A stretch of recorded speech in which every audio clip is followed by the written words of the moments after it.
think I've mentioned in some other videos somewhere that we need to kind of tidy the log store up, and that is kind of in process at the minute. But I also want to give you a little bit of a reality check of what's involved in running a wood burning stove in the UK, because if you are planning on harvesting your own wood, it is quite a big job. I think a lot of people just kind of assume that wood is literally just going to fall from the trees and it'll be ready to shove on the burner, and yeah, it's not quite as straightforward as that. This log store here that I've built, it holds logs 3 deep, so I've got this 3 times over at the top there, and I need to get this bottom area filled up. It's sagging a little bit, but normally we use the wood from the top down. It's just I've been having a bit of a clear out and a bit of a tidy up, so we'll get this filled up. It'll be tight to the top and it'll provide ample support for up there. It's not going anywhere, it's not causing a problem. And then over on this side we've got medium-sized logs, little kind of branchy logs over there, and then we've got separate bags of kindling and all sorts. So there's probably 4 different types of wood that we're storing: big logs, medium, little, and kindling. So really I need to work my way through this giant pile here. You can't really see how big it is, but it is big. So, you know, there's a fair bit here, and a lot of this, I've tried to keep it dry. It's not particularly dry, but I think what I'm going to do is try and use this side up, which has been sitting under the sheeting, and we'll chop some of this up on the bandsaw. The bigger stuff we'll need a chainsaw for, but yeah, let's just start working our way through, and then I'll transfer that sheeting over onto this side, and this can dry out a little bit.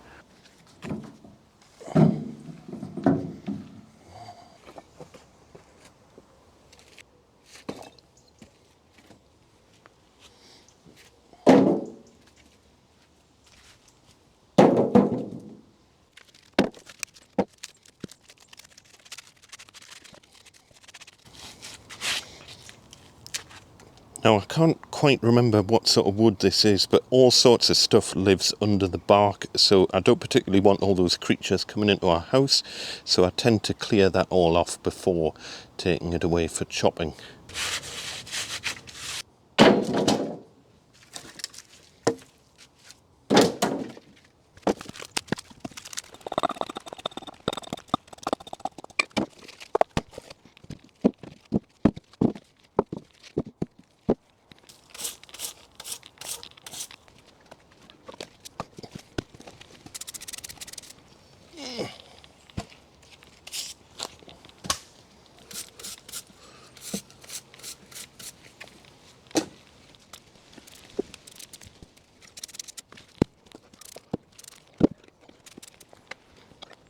So, as per usual, I haven't made much of a dent on that pile. Oh, it just seems like the pile that's never going to end. But I'm kind of aiming for about 2 wheelbarrow loads to take in the house, not in the house, in the garage, in the workshop.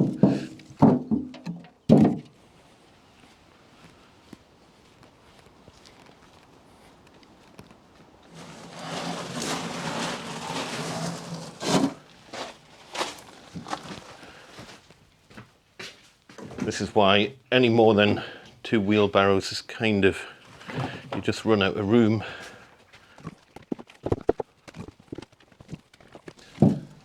But I see a lot of people buying wood stoves these days, and they've got no real idea of where the wood's going to come from. And you really want to make the most of windfall wood. Nearly all of this is windfall, garden clearance, stuff that would have literally been just going to landfill, really. So it's much better that we make use out of it.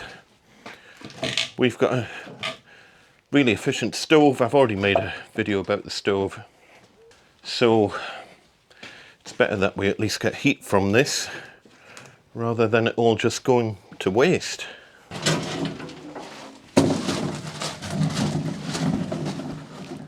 And obviously I've got nothing against people buying wood to burn on a stove. It's pretty much a carbon neutral resource anyway, but I do think the best solution is to make use of wood that would otherwise just kind of rot away.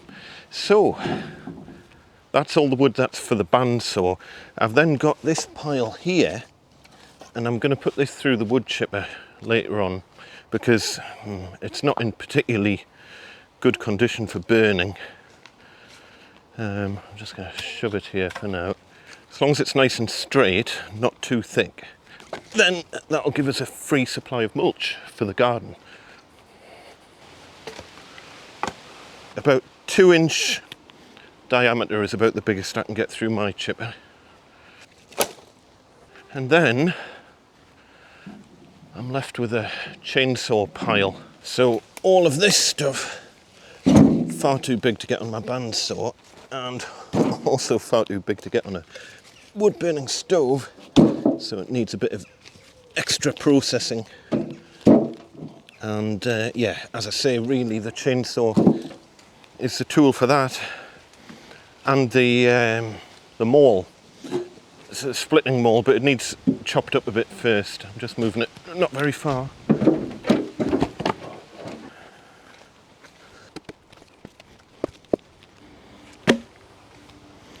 And then, by the way, wood that's just too rotten to burn, or it would be too dangerous to cut as well, all just get stacked up at the bottom here as a little kind of nature house, and that can rot away to its heart's content there. It's not harming anyone.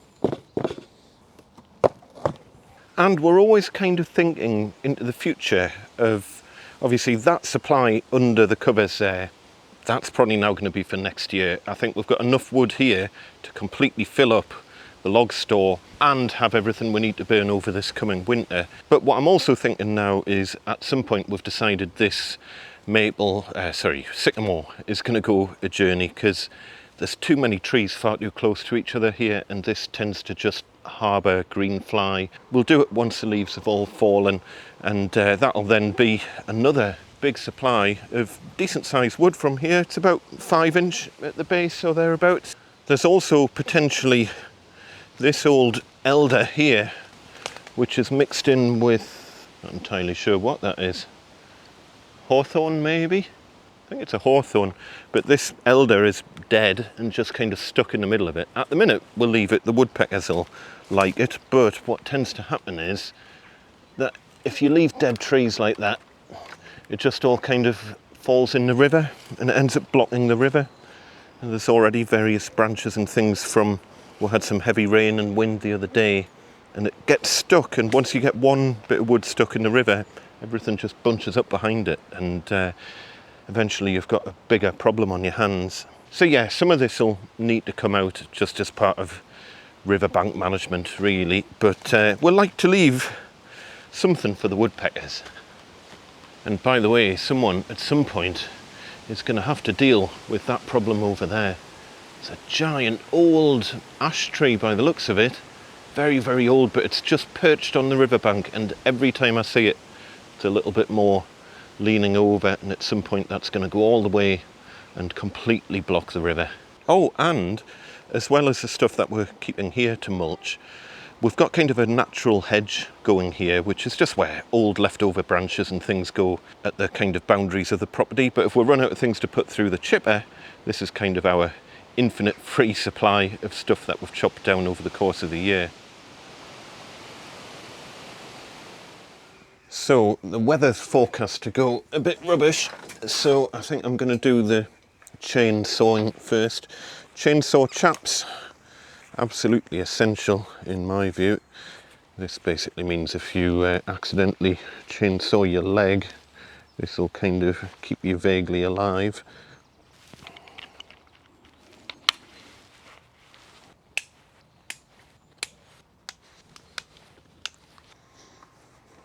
And then I've only got an electric chainsaw, but it's fine. must. It desperately needs a sharpen, I tell you that much. But I haven't got time to do that at the minute, and the rain's about to start. So we're just going to kind of hope for the best here, I think. Please don't use this as any sort of reference guide for how to use a chainsaw, because I am no expert with a chainsaw. But I can kind of get by. But it's one of those things that you just have to kind of, if you're going to be processing firewood yourself, you're going to probably have to do some of this. I've got quite a nice little area here for supporting the log in this little trough here, and that works out pretty well. The main thing is with a chainsaw is you don't want the chain hitting the soil at any point, so chopping on top of wood is generally fine. And in terms of the length, well, I'm going for roughly 20 centimetre lengths, which I'll kind of explain more about that in a minute.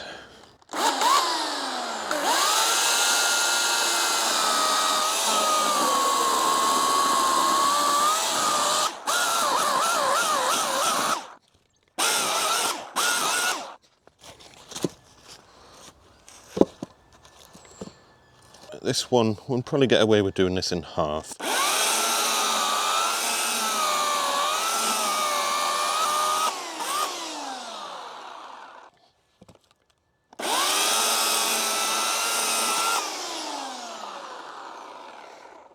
Weird kind of rot pattern in it, if nothing else.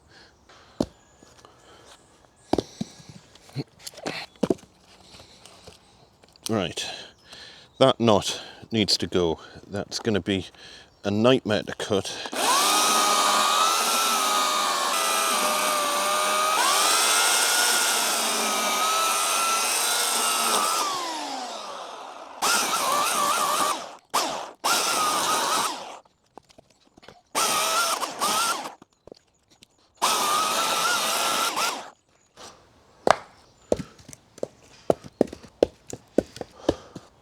That one is a nice little animal house, so I think I'll just shove that down next to the river.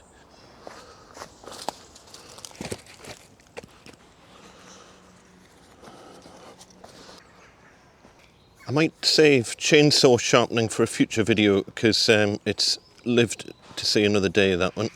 Probably warrants having a little video about how to sharpen a chainsaw, not that I'm any expert in it.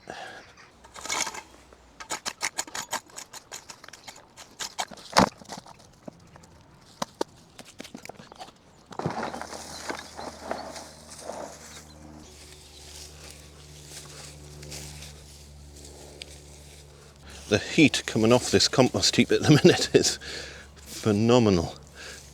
Awesome, doing the job.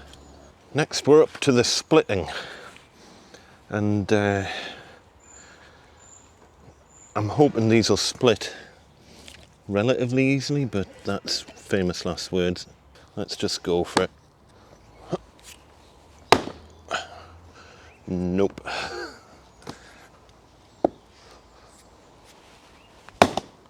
Right, that ain't gonna split easily. We'll come back to that with the log bomb or whatever it's called. Try that one. It's not bad.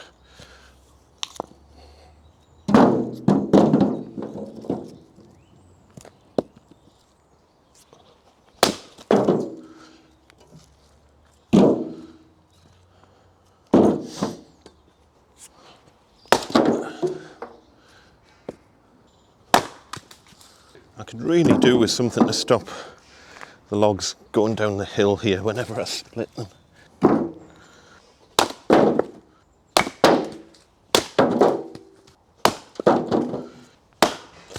Big knot in this one there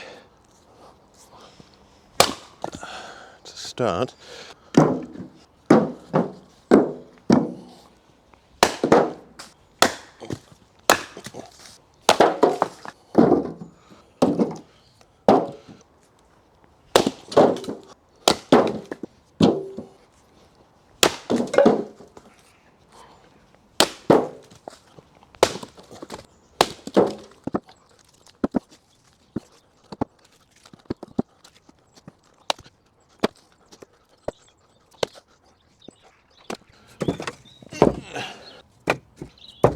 All of these weird shaped bits I kind of put down the bottom through master tessellation skills and make the bottom vaguely flat.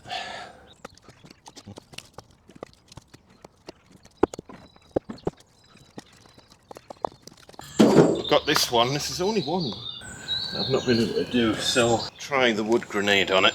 Tricky one because it's quite rotten in the middle there anyway. And here comes the rain.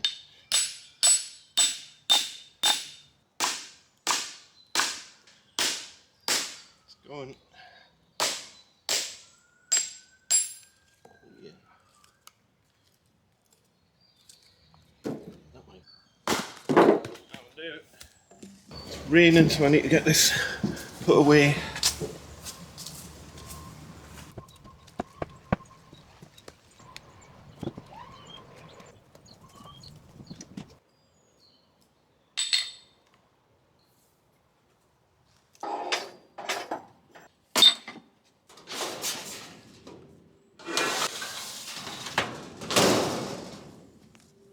Then it's time to tackle all of the branches, and to do that I'm just going to show you something quickly. So this shed thing is, you might as well say 79 centimeters from front to back.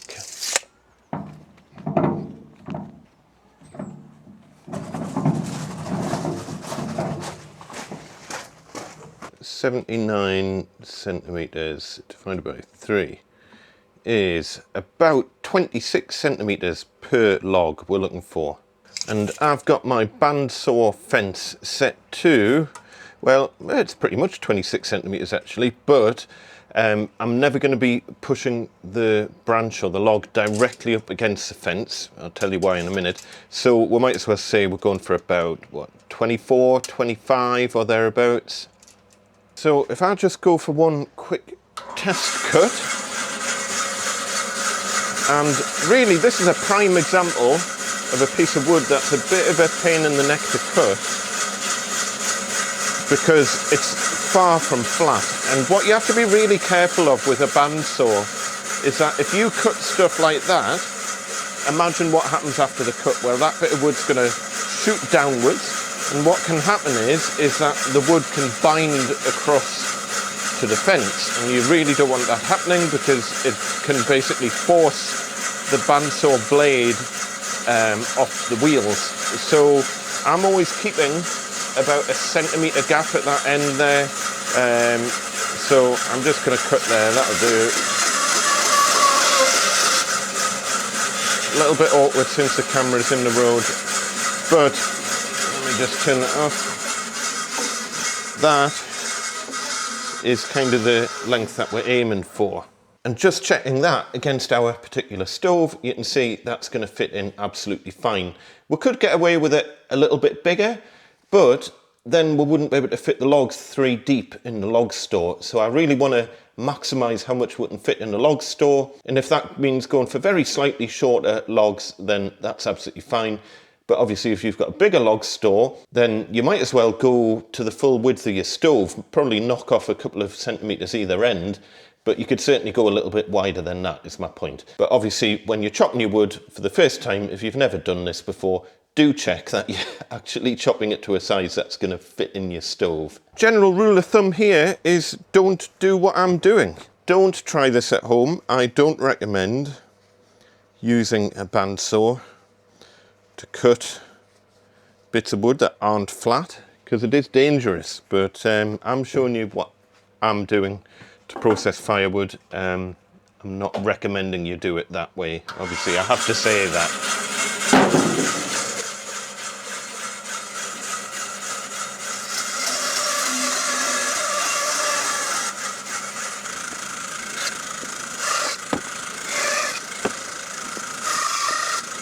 One thing I'm actually going to do here, which I completely forgot to do, which is very naughty, is just to bring down the guide rollers a little bit, just to give a little bit support to the blade. I had it set quite high for some big logs I was doing, but they should do for most of the stuff that I'm doing at the minute. I think I can always readjust it. And by the way, all of these little bits get stored for either kindling, or I've got a separate box for like offcuts and things that don't really fit anywhere else.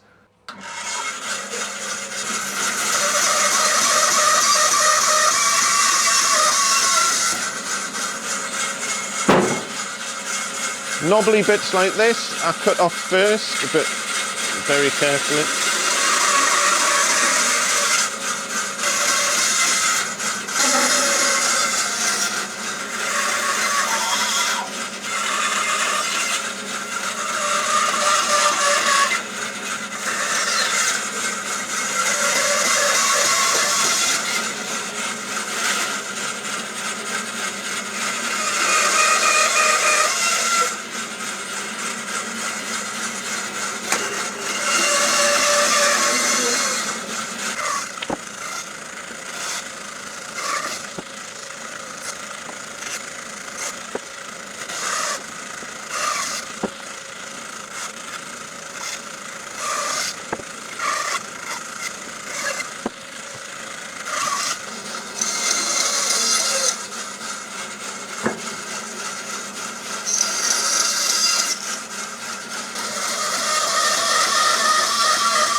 One quite important thing to mention as well if you're processing your own firewood is don't feel compelled to use every single bit of wood.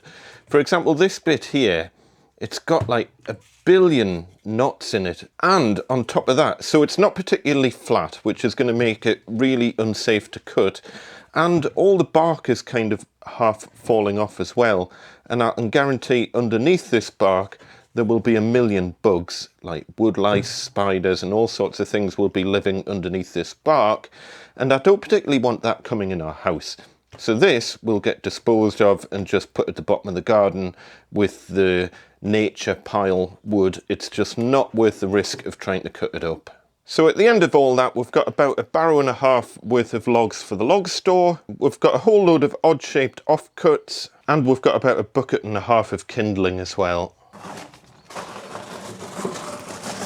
So the kindling, I just bag up into these kind of cloth bag things. Seems to hold it pretty well. Nothing gets wasted. Even the sawdust goes on the compost heaps, so there really is very little waste from all of this. But it does take a long time and quite a lot of effort. So I'm hoping you're now starting to ask yourself, have I got time to do all this? Have I got the physical means to do all of this? Because it's hard work.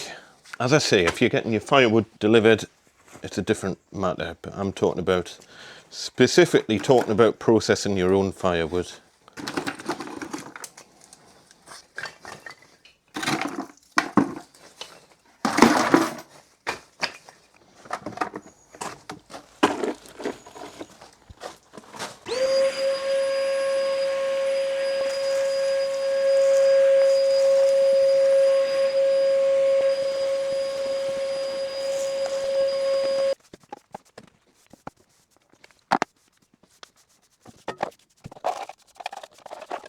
So from all of that, we've ended up with that. So it's not quite full yet, but we're doing all right. Remember, it's 3 deep. But this all neatly leads me on to talking about wood storage and making sure you've actually got enough room to put all your wood.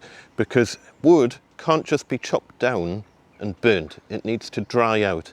And all of this wood has been drying out for probably over 2 years now. So this is what you would describe as being seasoned wood. It's ready to burn, but you can double check by using a moisture meter on the wood and just double check the moisture content. But I know for a fact that this is very, very dry wood. But let me just explain everything from cutting a tree down all the way through to it going on our wood burning stove. So here is a tree. When this tree gets chopped down, the first thing that'll end up happening with it is that it'll go into my wood processing pile. So this is basically a giant pile of wood that is all chopped down, all different sizes of wood, and it all needs to be processed. Then, as I've mentioned, once it's all processed and cut to the correct length and sorted, then it goes into our primary log store over here, where it sits for best part of 2 years to dry out. And then after that, it goes into this shed, which is a little bit closer to the house. So in here we have got, well, there's logs kind of to the back of this. We've got all the off-cut bits of wood here as well.